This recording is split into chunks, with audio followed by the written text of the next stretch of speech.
¿sabes? Pero yo me sentía más protegido con el otro, que estaba un poquito más tapadito. Este te expone un poquito más, pero bueno, vamos a echarle valor a la cosa, ¿no?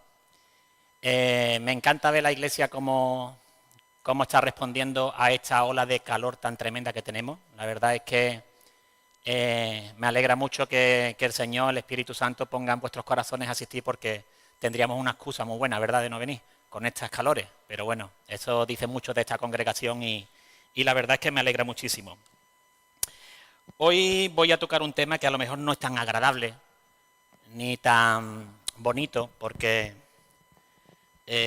para mí sería mucho más fácil dar un tema, hablar de algún asunto de que fuera animoso, que fuera de más agrado escucharlo, pero con los tiempos que estamos viviendo, realmente el Señor es que me ponía en el corazón, y a mí el primero, la necesidad de saber, de averiguar, ¿no? De no dejar pasar todas las cosas sin interesarme en lo que en lo que está pasando, ¿no?, realmente, y son muchas cosas, bueno, todo el mundo vemos las noticias, ¿no?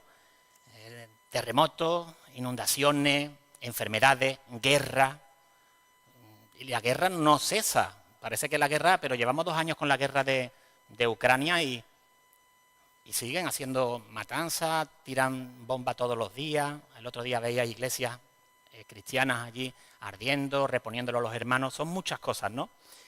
Y siempre cuando vemos estas cosas, yo creo que es inevitable que tengamos una pregunta, ¿no? La pregunta universal. ¿Por qué Dios permite todas estas cosas? Y me voy a meter en un terreno que no me gusta nada, pero es que debemos de preguntarnos, ¿no? Oye, si es verdad que nos lo preguntamos, ¿por qué no lo hacemos públicamente? ¿Por qué Dios permite estas cosas? Si Dios está al control de todas y cada una de las cosas que pasan en el mundo. Y esta pregunta no es una pregunta nueva. Esto nos lo llevamos preguntando la humanidad pues toda la vida. Y hace 2000 años ya se estaban preguntando muchas de las cosas que pasaban y le pedían cuentas a Jesús, ¿no? Vamos a irnos a un texto que está en Lucas, en el capítulo 13, del versículo 1 al 5, donde vamos a ponernos en contexto. Jesús estaba enseñando en la calle y vinieron algunos, ¿no?, a contarle una noticia, ¿no? Es como hoy día mismo cuando estamos en el trabajo y nos viene un compañero y dice, oye, ¿has visto las noticias? Mira lo que ha pasado, ¿no? Y decía entonces Lucas 13, del 1 al 5, en aquella ocasión algunos que habían llegado contaron a Jesús cómo Pilato había dado muerte a unos galileos cuando ellos ofrecían su sacrificio. Jesús respondió, ¿piensan ustedes que esos galileos, por haber sufrido así, eran más pecadores que todos los demás galileos? Les digo que no. De la misma manera, todos ustedes perecerán a menos que se arrepientan. ¿O piensan que aquellos 18 que fueron aplastados por la torre de Siloé eran más culpables que todos los demás habitantes de Jerusalén? Les digo que no. De la misma manera, todos ustedes perecerán a menos que se arrepientan. Cuando los grandes pensadores me llevaban, y todos los comentaristas me llevaban a este texto como la pregunta que por excelencia de estos tiempos, ¿no?, de las cosas que pasaban, me di cuenta de que no había una pregunta en sí, ¿no? Si leemos, dice que se acercaron y le dieron la noticia. Pero sí se puede percibir que en la respuesta que tuvo Jesús, y ya lo dice en el texto, les respondió, sin haber una pregunta explícita, les respondió a esos comentarios de decirle, oye, fija Pilato que ha matado a unos galileos cuando estaban en pleno sacrificio, ¿verdad? Dios sabía que había una pregunta implícita. Porque ellos querían saber por qué había pasado eso. ¿Por qué habían matado a esos galileos cuando estaban adorando al mismo Dios? Y fijaros lo que le responde el Señor. ¿Eran más pecadores ellos por haber muerto que vosotros mismos? O sea, obvia por completo el principio del por qué. para dar una respuesta a lo que ya sabía el Señor que estaban pensando las personas que fueron en busca de Él. ¿Pensáis que ellos eran más pecadores? Es más, añade la desgracia de la torre de Siloé, que aunque la Biblia no habla mucho de ella, pues hemos hablado alguna vez, que otra aquí, que era una torre que se supone que era una torre de vigilancia y por unas obras se derrumbó, fue un accidente, pero sí nos da una cifra concreta, que fueron 18 los que aplastó ese derrumbe, ¿no? Y eso fue, también cuando llegó el momento, fue una desgracia notable en Jerusalén, ¿no? Eso fue un accidente que mató a 18 personas con 18 familias y fue bastante notable. Y sin embargo, bueno, pues él hace referencia a esto, sin nadie haberle hecho ninguna anotación al respecto. Y aun tratándose de dos tragedias muy distintas, fijaros que la respuesta fue la misma, porque Pilato fue por pura maldad humana lo que ocurrió, porque los mató, que hoy se podía traer esa desgracia pues a una guerra, ¿no? Por pura maldad ocurren las guerras, ¿no? La misma guerra de Ucrania que hemos comentado antes. O, por ejemplo, la torre, ese derrumbe, que fue un accidente de una obra, pues también podemos trasladarla a lo que ocurre hoy día, por ejemplo, con los trenes, ¿no? ¿Qué accidente más grande hubo hace poco también en esos trenes, ¿no? Sin embargo, siendo tan diferente y partiendo de tan distintas fuentes de la causa de estas muertes, Dios da una respuesta igual para todas. Ellos, los que murieron, no son más pecadores ni más culpables que ninguno de los que habían allí. Es curioso. Entonces, yo pensaba, digo, ¿qué nos enseña este texto, no? ¿Qué enseñanza nos trae este texto? Fijaros que todos iban a querer saber por qué había permitido eso el Señor. Sin embargo, Jesús, estando allí presente, no les dice el por qué. La respuesta es de cómo debían interpretarlo, cómo debían ver las causas y las consecuencias de esas muertes. Que no lo extrapolaran a un castigo o a cualquier pensamiento de que Dios está detrás con un propósito que a ti no te corresponde.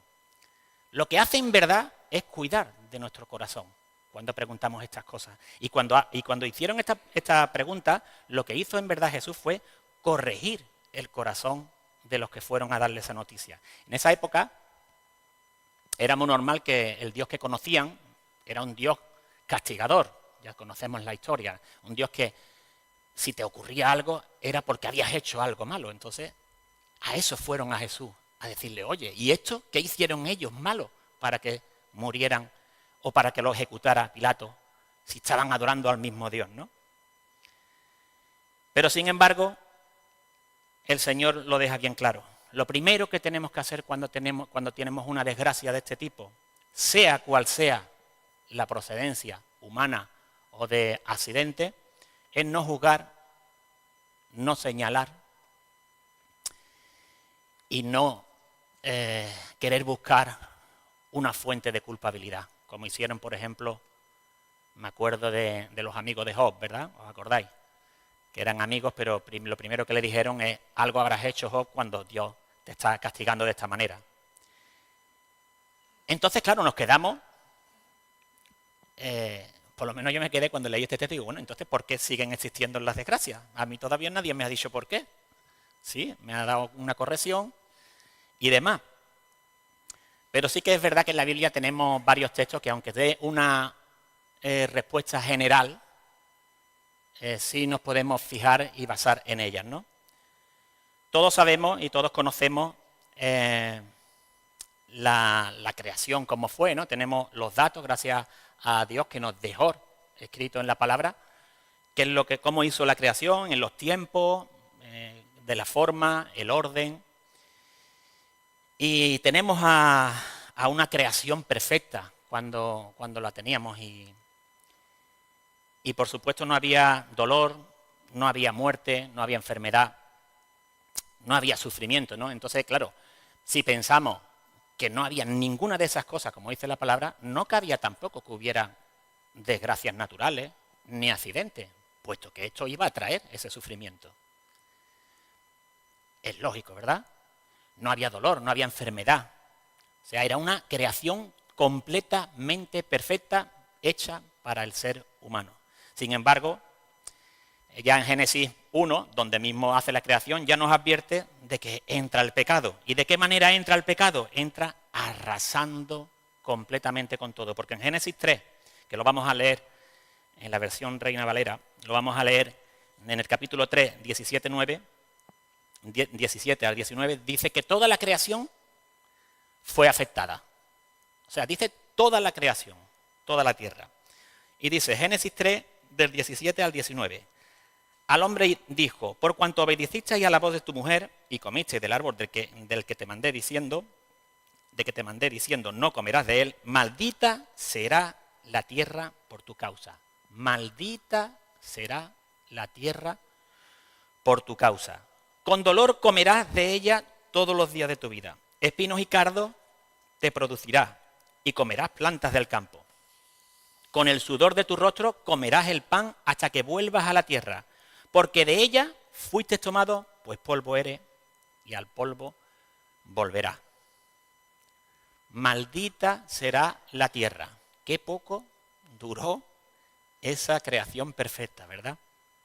Qué poco duró esa ventaja tan grande que Dios quería para nosotros, quería para el ser humano. Sin embargo, fue muy efímera. Ya no solo para el ser humano, sino para la tierra. Y años después, en la palabra, tenemos otro texto también que todavía nos da más detalle de esto, y Pablo fue el que se encargó de recordárnoslo. Decía que la creación gime. Vamos a ver el texto en la Nueva Versión Internacional, en Romanos 8, el versículo 20 y 22. Fijaros cuánto contenido tiene estos versículos. Pues fue sometida a la frustración no por su propia voluntad, sino por la de que así lo dispuso. Pero queda la firme esperanza de que la creación misma ha de ser liberada de la corrupción que la esclaviza, para así alcanzar la gloriosa libertad de los hijos de Dios. O sea, va la creación paralelamente con la liberación del Hijo. Estamos todos en el mismo bloque. Y dices en el 22, sabemos que toda la creación todavía gime a una como si tuviera dolores de parto. Fijaros qué comparación hace con los dolores de parto, ¿verdad? Alguna vez también lo hemos visto aquí, y es que no deja de ser precioso, ¿no? Porque todos sabemos por qué lo compara con dolores de parto. Pero sí me fijé en la palabra gime. Un gemido dice que es, el diccionario, emitir sonidos que expresan dolor o pena. Por eso. Yo no sé si cuando Pablo escribió esto quiso hacer un paralelismo o quizás se refería a esos ruidos, porque pensaba, quizás me equivoque, no lo sé, pero todas las desgracias de la tierra, todas tienen un sonido aterrador, que dan pena y que es de dolor. Cualquiera. No sé, de verdad que no lo sé, pero me puso eso en el corazón. Oye, cualquier huracán, cualquier terremoto, cualquier desgracia, tormenta, inundaciones, todo acompaña de un sonido. No sé si quizá Pablo se refiriera a eso, pero sí que es así. Lo que sí sabemos es que lo compara con dolores de parto porque estamos esperando a que esa tierra sea restaurada. Ya no lo dice la palabra, que serán cielo y tierra hechos nuevos. Evidentemente esta que está ahora no nos va a valer. Y es muy importante que también veamos este pasaje, que lo que nos está diciendo, que toda desgracia no es un castigo, porque vivimos en esa creación caída. Vivimos en esa creación, no solo el ser humano está lleno de pecado. La tierra fue arrastrada con ese pecado. El pecado fue tan potente y es tan potente que no deja nada atrás. Y pensamos que sí, pero no estamos en el paraíso. Estamos haciendo atrocidades a la tierra. La estamos maltratando, la estamos descuidando. Y eso pasa factura. Entonces, ¿qué aprendimos de ese primer texto que puse, de Lucas 13? Pues lo que estamos hablando, que todas las desgracias no tiene por qué ser un castigo de Dios. Porque muchas veces es que es inevitable.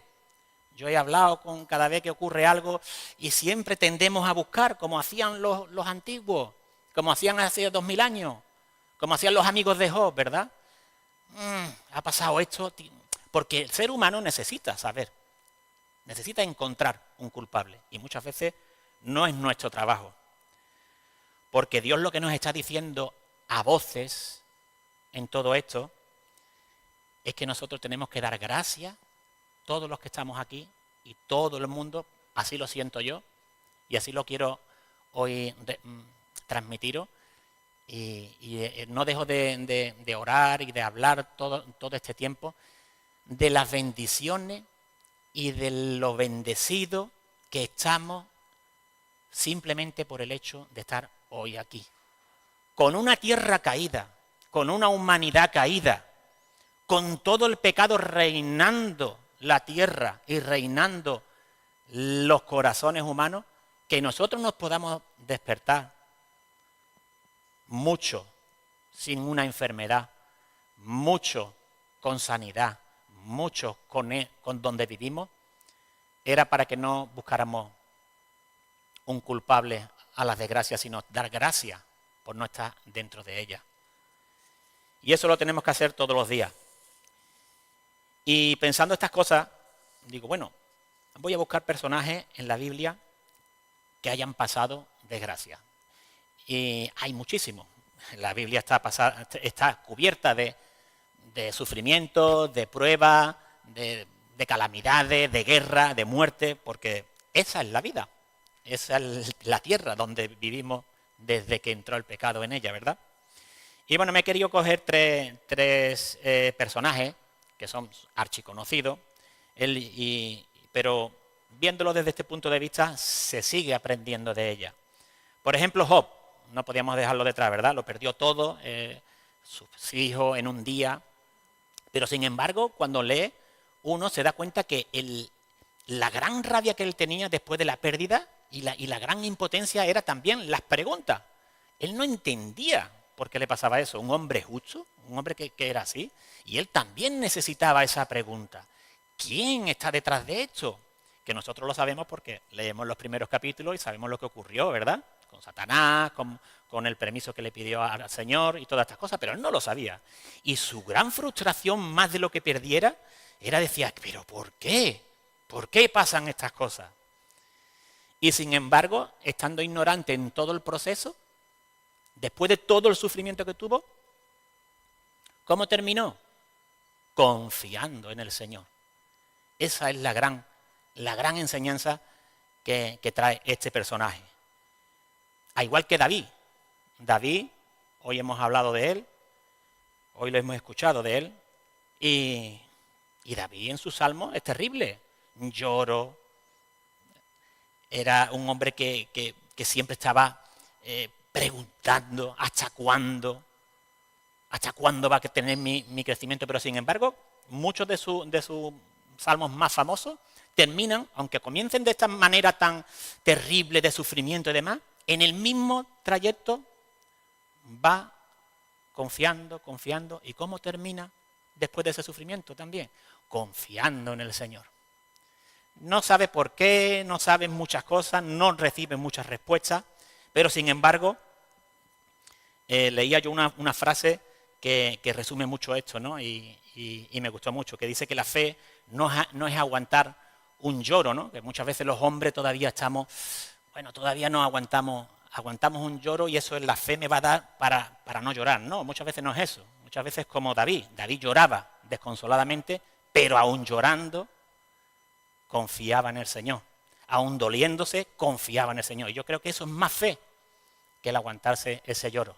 Hay veces que no podemos evitar de llorar. Son desgracias muy grandes, personales y a nuestro alrededor. Y nos toca llorar. Pero aquí está David para decir, bueno, mientras lloro yo confío en el Señor. José, ¿qué podemos decir de José? Todos conocemos también la historia. Fue traicionado por sus hermanos, fue vendido, fue hecho esclavo, lo metieron en prisión y fijaros la larga historia, ¿no? A que a través de los años él pudo decir, bueno, pues Dios todo esto lo ha encaminado para bien. Y fue un sufrimiento terrible. O sea, imaginaros, ¿no? Cuántas veces hemos escuchado de esta historia. Él se pegó años sin saber lo que ocurría. Todos esos años sin saber lo que ocurría. Y sin embargo, reconoció que todos esos años que él no sabía lo que ocurría, que solamente sabía que estaba sufriendo calamidades, luego pudo decir de su boca, pero yo sé que Dios estaba obrando en ese tiempo. Eso es increíble. Eso es un referente, tiene que ser un referente para nosotros. Y es que de aquí de José lo que yo saco en este tema y a lo que respecta a lo de hoy, es que a veces Dios nos explica las cosas en el sufrimiento, porque toca saber por qué sufrimos, porque así vamos a aprender más, pero hay veces que no. Y hay veces que lo explica y hay veces que no lo explica y lo explica más tarde, pero es que hay veces que no lo explica nunca. Y toca a otras generaciones saber de ese sufrimiento y de esas enseñanzas. Entonces, viendo estos tres personajes, ya sabemos, ¿no? ¿Qué es lo que tienen en común, ¿no?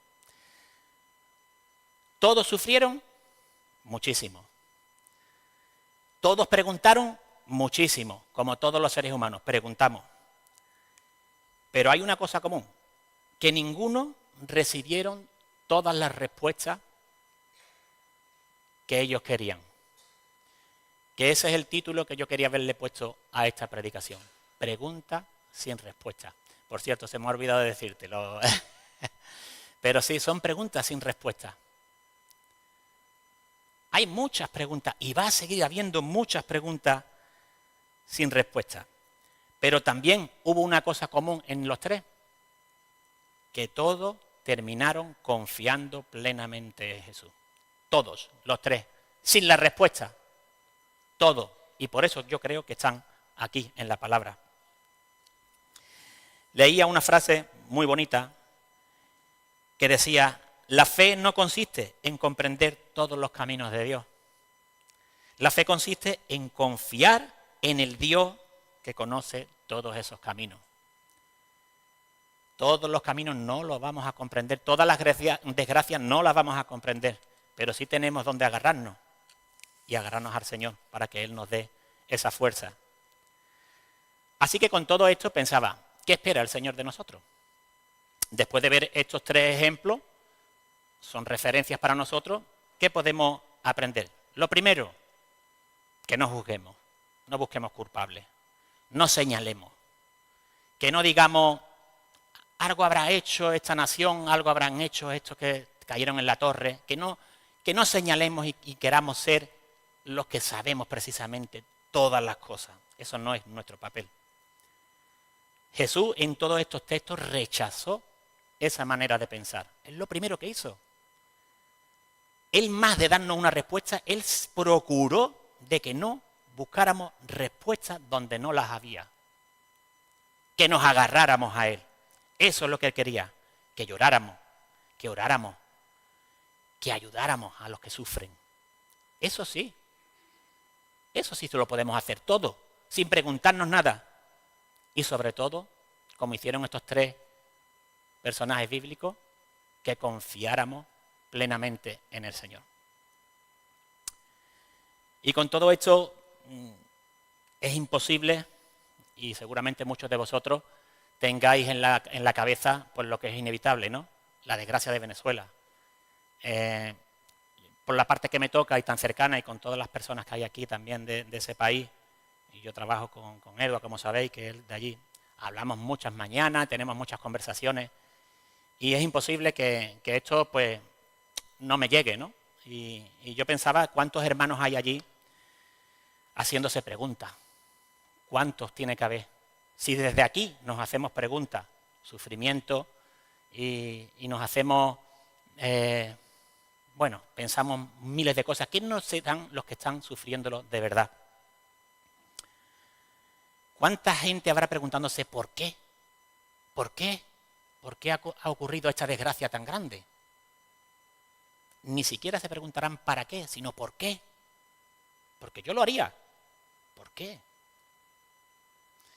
Y sin embargo, quizás no estén llamados a saberlo. Es muy duro. Jesús, cuando puso de ejemplo la torre y mató a los 18, él no dijo por qué se cayó. Se especula que habían obras y que le hicieron malamente. Quizás hemos visto algún pasaje en la serie, ¿no?, que así lo refleja, pero eso no es bíblico. Aquí en la Biblia no dicen nada por qué se cayó. Él no da las razones.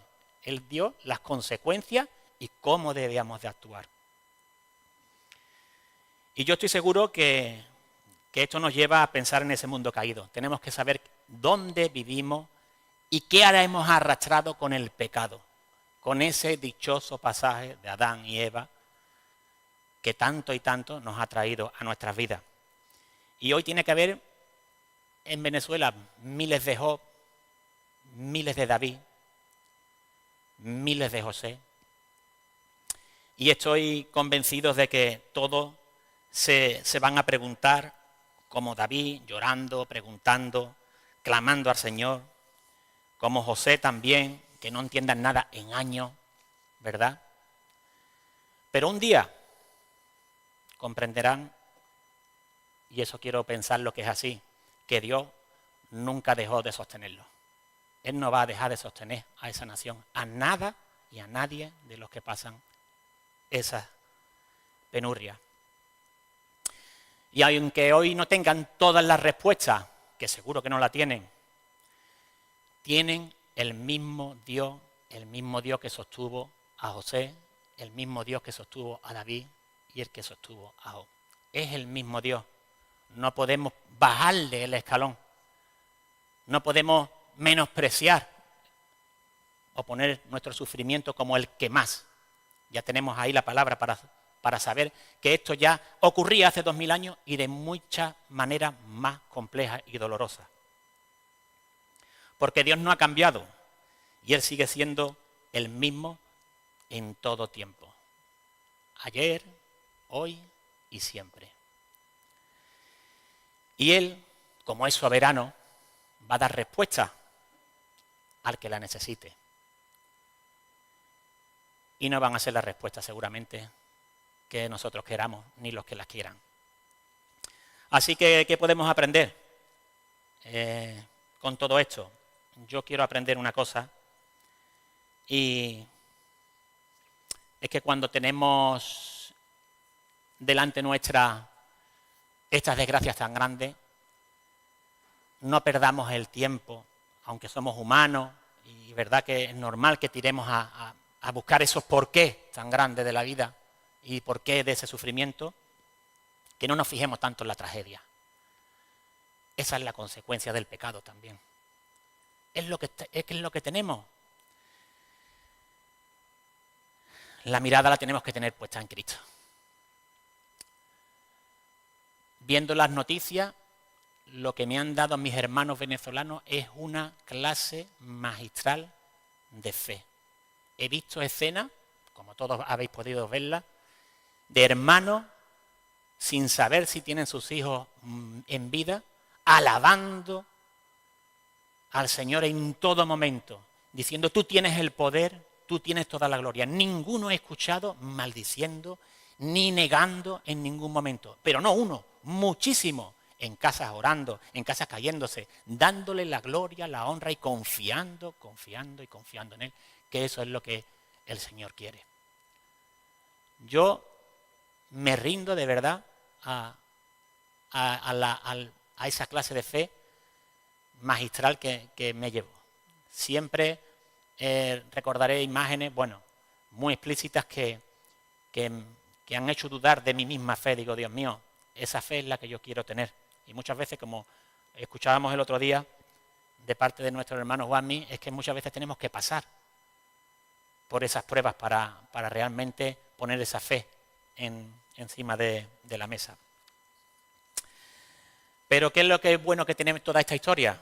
Que sabemos que llegará un día en el que no va a haber torres caídas, ni terremotos, ni hospitales, ni enfermedades, porque el Señor está por encima de todas estas cosas. Además, esa es nuestra mirada. Y si hay una cosa que el Señor pueda mostrar detrás de todas estas desgracias, es que no nos podemos olvidar de su promesa. Hoy lo hemos escuchado aquí, esa es su promesa, que la tierra va a ser completamente restaurada, donde no va a haber dolor, donde no va a haber lágrimas. Y hoy la creación gime y nosotros gemimos con ella, no solo la tierra. Nosotros estamos también en ese dolor de parto, porque también tenemos que ser restaurados cuando venga Cristo. Cada terremoto, cada enfermedad, cada desgracia, cada lágrima derramada, nos van a recordar que este mundo, y eso me alegra infinitamente, no es el mundo definitivo donde nosotros vamos a acabar. Porque si no sería penoso, ¿verdad? ¿Qué clase de promesas nos podría dar Dios si dijera, ahí tenéis esto y ahí tenéis que vivir? ¿Tenemos que pasarlo? Sí. ¿Es lo que nos toca? También. Pero nosotros tenemos que mirar hacia arriba.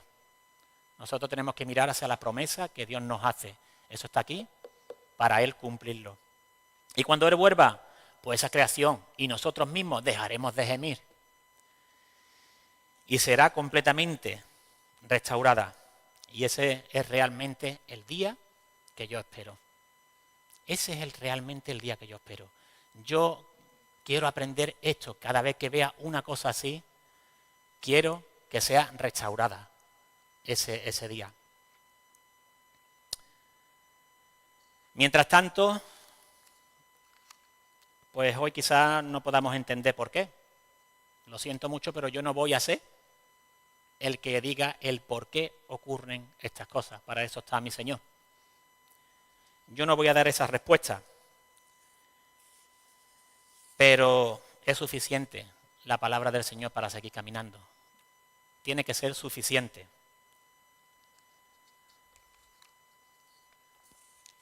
Mira,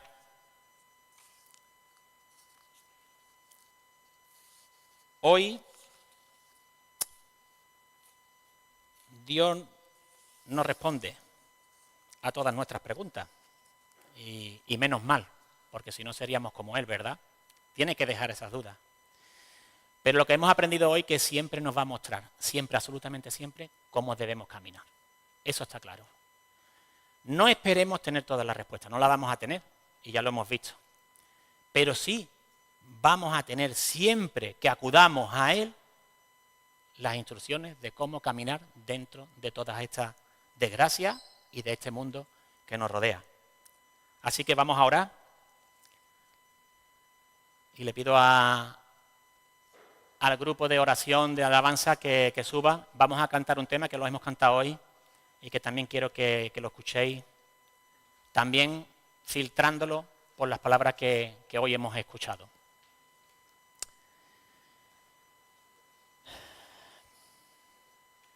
Señor y Padre, yo te pido perdón, Señor. Te pido perdón, Señor, por todas las veces que no respondemos como tú quieres, Señor. Te pido perdón por querer encontrar respuestas donde no las hay, por tomar las que tú solamente puedes dar, Señor. Y te pido, Señor, que nos ayudes a confiar en estos tiempos llenos de tantísimas tragedias, Señor. Que confiemos en ti. Que sean tus promesas las que nos sostienen, Señor. Que sean tus promesas las que nos dan esa luz especial dentro de este tiempo tan malo, Señor. Ayuda a todas las criaturas que sufren estas desgracias. Protégelas especialmente, dale esa paz especial que solamente tú puedes llevarla, Señor. Y lleva a estas personas a donde tú quieres, Señor. Sabemos que tú las quieres a tus pies, confiando, Señor. También ayúdanos, Señor, a los que no sufrimos y no pasamos por esta desgracia, Señor. Ayúdanos a estar con ellos, Señor. A llorar con ellos, a orar por ellos. Que seamos realmente esa familia que tú quieres, sufriendo unos por otros, Señor. Que lo apoyemos en lo que podamos. Que no echemos la mirada de afuera, Señor. Nosotros confiamos en ti sin pasarnos nada. Ellos confían pasándolo todo. Así que, Señor, que nosotros seamos también esa luz y ese brillo que tú quieres que seamos. Te damos toda la honra y toda la gloria